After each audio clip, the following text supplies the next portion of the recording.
জুলাই সনদ ও গণভোটের রায় বাস্তবায়নের দাবিতে আগামী শনিবার থেকে টানা 15 দিনের কর্মসূচি ঘোষণা করেছে জামায়াত নেতৃত্বাধীন 11 দলীয় ঐক্য।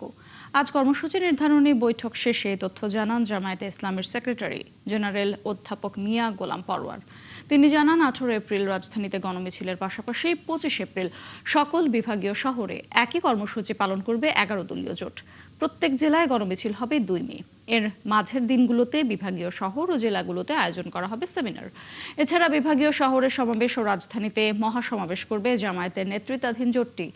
সংবাদ সম্মেলনে মিয়া গোলাম পরোয়ার অভিযোগ করেন, মানুষের অনুরায় উপেক্ষা করে দেশের মানুষের বিরুদ্ধে অবস্থান নিয়েছে বর্তমান সরকার। তিনি আরও অভিযোগ করেন, সচিবালয় থেকে শুরু করে অধস্তন পর্যন্ত প্রশাসনের সব জায়গায় নির্লজ্জ দলীয়করণ হচ্ছে।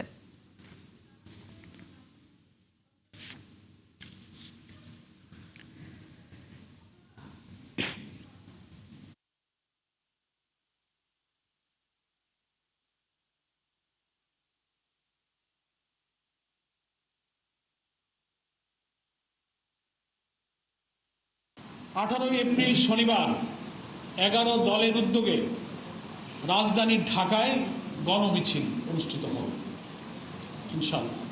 2 নম্বর দ্বিতীয় কর্মসূচি 25 এপ্রিল সকল বিভাগীয় শহরে, সেদিনও শনিবার, 25 এপ্রিল শনিবার সকল বিভাগীয় শহরে গণমিছিল।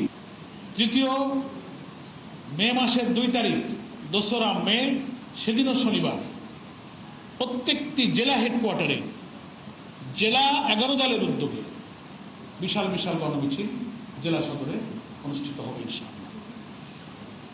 এবং 18 থেকে 2রা মে পর্যন্ত এই যে মাঝখানের দিনগুলোতে